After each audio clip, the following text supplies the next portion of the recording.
We'll start with Coach Knowles. Your front row left a little bit. Coach, what are you seeing out of Jack and JT off the edge? Is it, they're not getting a lot of pressure, but is it scheme? Are they getting their job done? Just what are you seeing out of JT and Jack?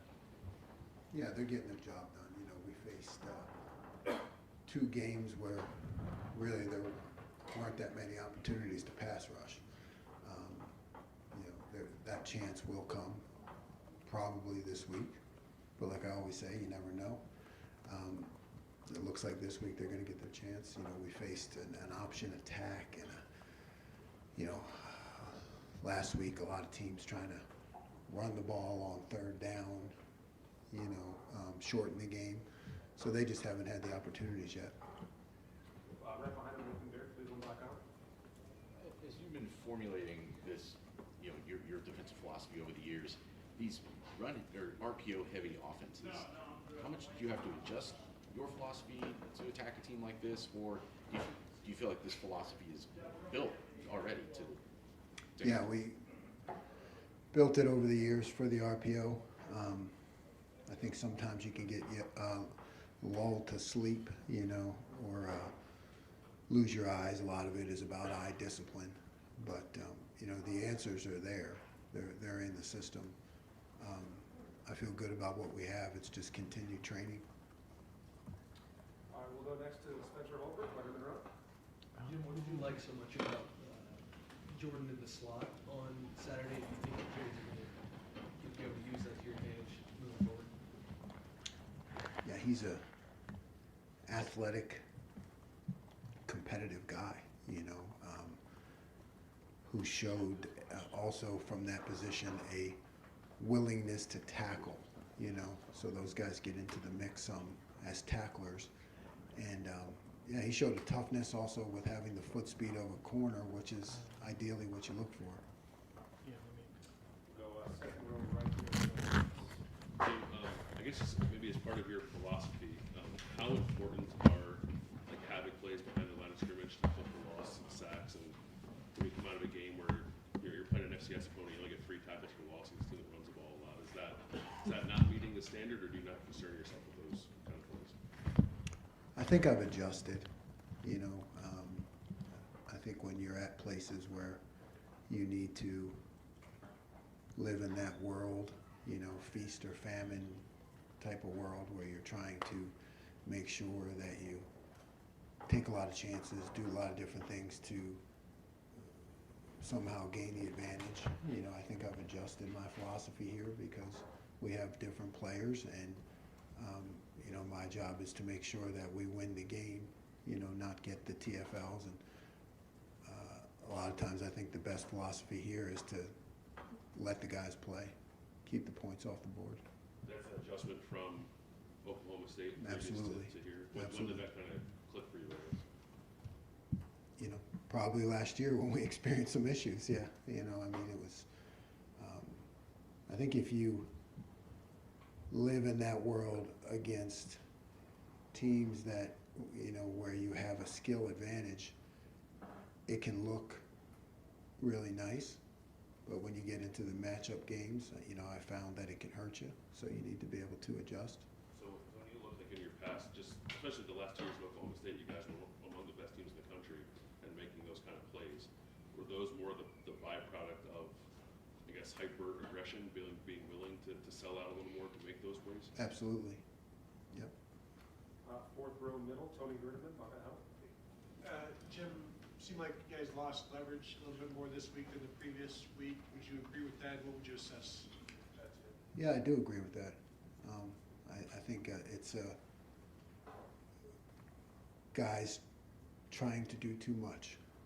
You know, we have to make sure that as coaches that they do their jobs and trust the defense.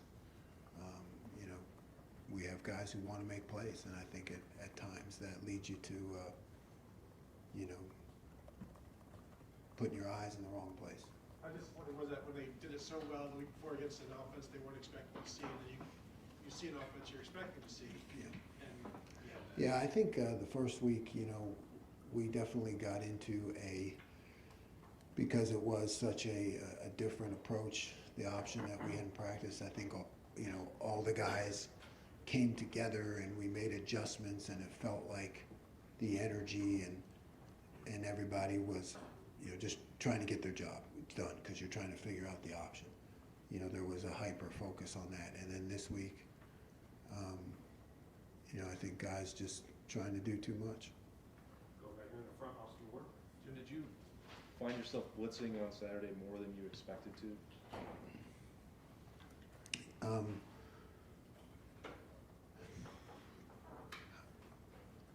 I mean, I always expect to blitz, just pick and choose the moments.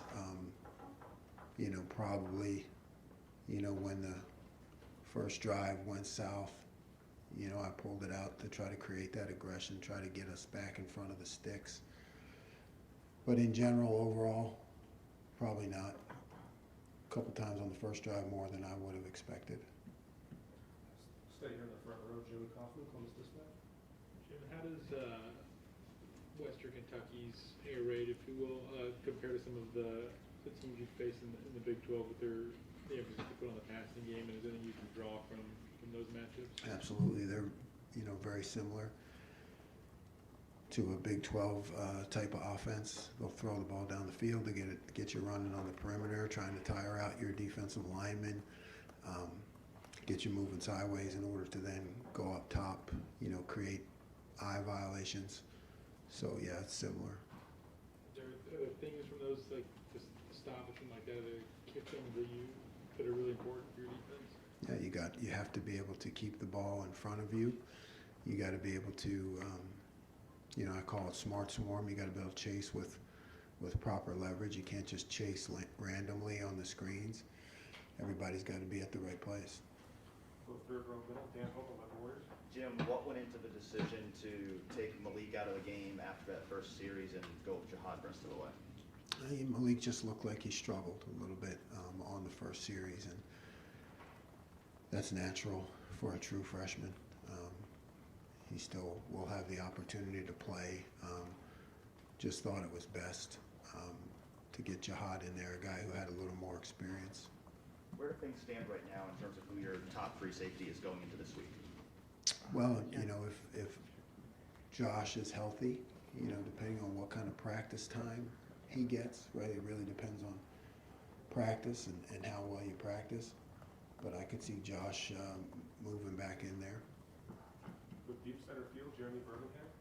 Maybe this is me playing too much video games when I was younger, but when you have a guy like Sonny Styles who is so different and can move and play basically on the edge or play nickel or play deep safety, in a week like this where you're playing against a team that you expect to throw the ball around a lot, is there any thought to having him in the middle and keeping Jordan on the field in the slot so you can get both of those guys' length and athleticism out there?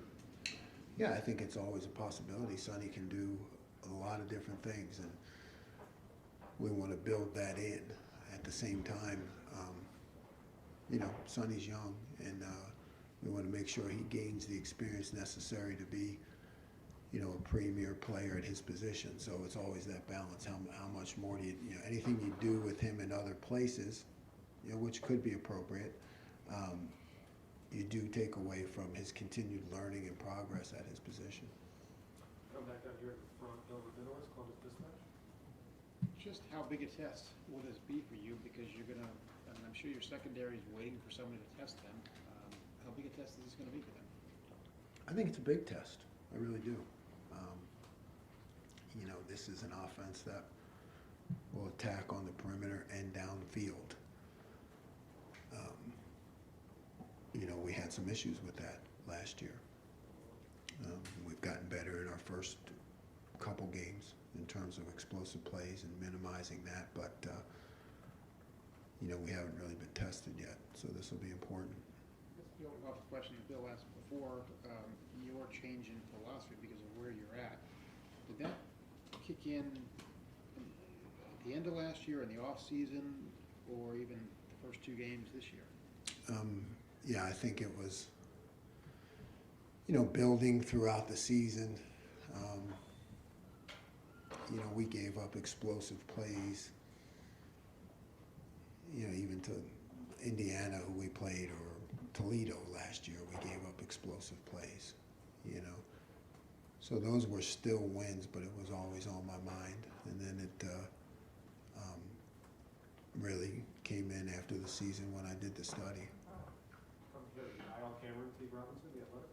Jim, you look at a guy like Davison, obviously the most important, obviously the thing important is you want to get your hands on the ball, you want to get interceptions, but when you have a guy like Davison who, even if he gives up a completion, is so physical that he rarely gives up a tackle on the outside, can that sometimes be overlooked for outside corners? His ability to play on the outside run, yeah. Yeah, I think nowadays people think of corners just as cover guys, but teams build that in. When you're playing with 5 DBs or different situations, they build that in to try to get to the corner in the run game and in the scheme. So I think it's a big bonus to have a guy like him who will tackle. Go right here, second row middle, Stephen Means, Cleveland.com. Just more on the Jordan Hancock, Cameron Martinez, just with when you're deciding whether you're going to go with a corner or a safety there in those 3rd and long situations, what is going through you and Perry's mind when you're trying to decide which one you want to go with in that situation? Well, you're balancing how much man you're going to play versus how much zone. How much disguise you want to have. What has been their zone training. Do they understand all the calls? That the safeties would. Did they understand all the calls? Do they understand all the different formations?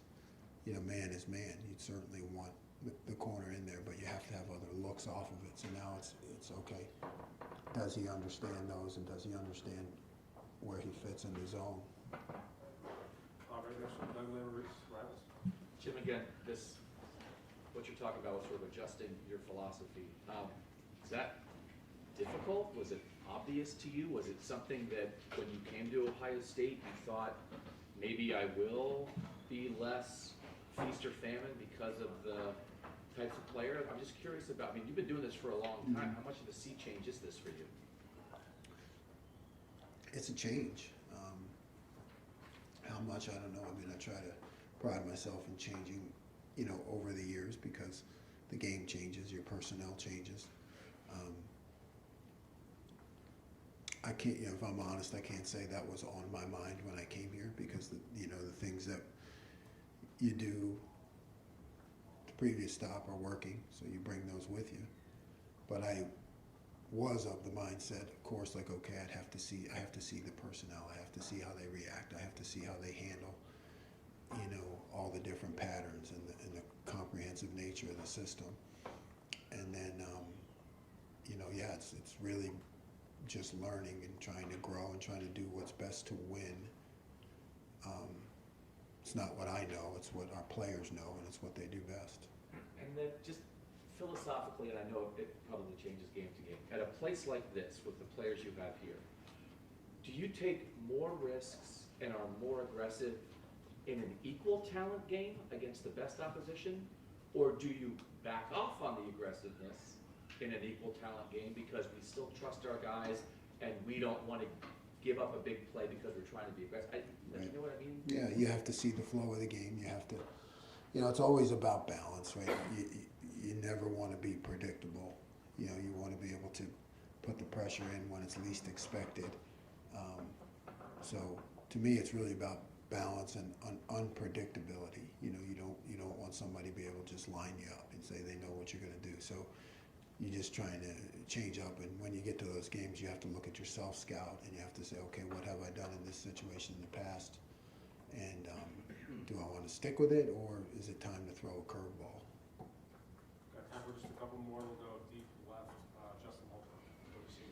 After the game, Denzel said he had much more of a pro approach to how he went about the offseason and is now seeing the results of that. How have you seen that, whether it's on film? You talk about Havis being what a person is. How have you seen that come to fruition these past 2 weeks?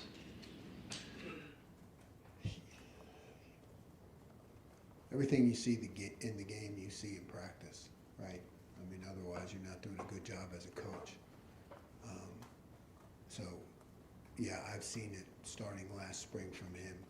Just his demeanor, his attitude, the way he takes care of his body,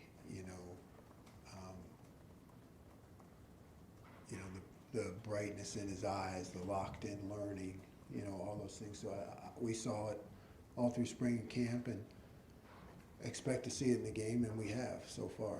How difficult is that for a player who had the up and down season he had last year to have that reflection and talk to himself a lot? He said that, and to go from that to where he is now and learn from those moments and not let it get too far down. It's difficult, right? It's difficult for all of us to change. It's difficult for all of us to be introspective and realize where maybe you can do better. So, and imagine it's even more difficult for a young person under the spotlight of a top 5 program and you know, the pressure that he gets to be able to sit back and look at that. So I give him a lot of credit. Go over here, Matt Parker. Yeah, Andy. Oh, sorry. Andy. That too. It's Andy. Hi, Andy.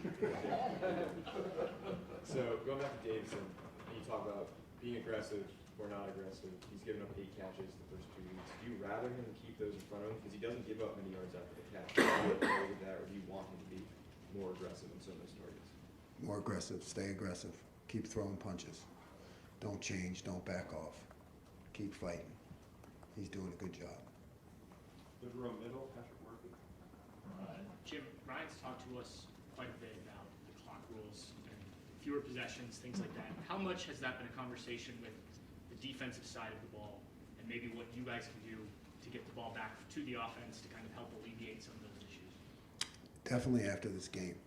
You know, I thought our third down production was not good enough. So we have to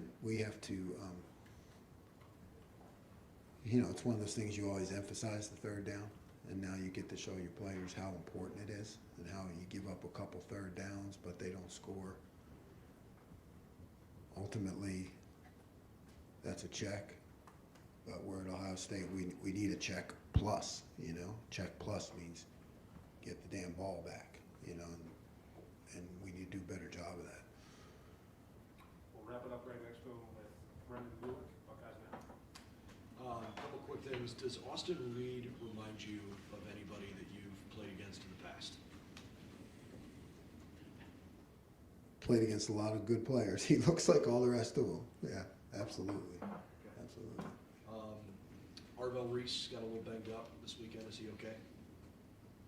He's okay. I don't know his status for this week, but he's okay. Okay. And in general, for the first couple of games, fairly happy with just general bumps and bruises and things, but do you guys feel like you're fairly healthy outside of the injury for Josh? Yeah, I mean, I think in general we're doing okay health-wise. Sorry, we got one more down here, Tim. Austin Reed, what just jumps out at you about him? Jim, as you watch him play their quarterback, I mean, obviously led the nation in passing last year and stuff. What just jumps out at you? He seems like a quarter. I call it. He operates with impunity. You know, just like he just has a catch the ball, sling it around mentality. Doesn't get hit a lot. You know what I mean? That's where you really take notice. Is just like an operator, like a cool operator. You know, and he's just never seems under pressure. Doesn't make a lot of bad throws. You know, just slings it with a purpose, like knows where he's going, doesn't get caught off guard too much. And the other thing, going in a game like this, I would think my thought on this game is they're going to come in throwing haymakers and seeing if y'all can handle it. I mean, that's kind of a rudimentary way of looking at it. But do you have that sense too? I mean, how do you keep your defense? I guess how do you heighten the alert? You know, on the defensive side of the ball about what these guys have in mind. It's coaching, you know, that's coaching. You have to show them what they're up against, prepare them, have a plan. But yeah, I think they'll do the same thing. I think they ran 90 plays against Auburn last year. So, I don't expect that they're going to try to slow the game down like we've seen the last 2 weeks. Thank you. Coach, thank you very much.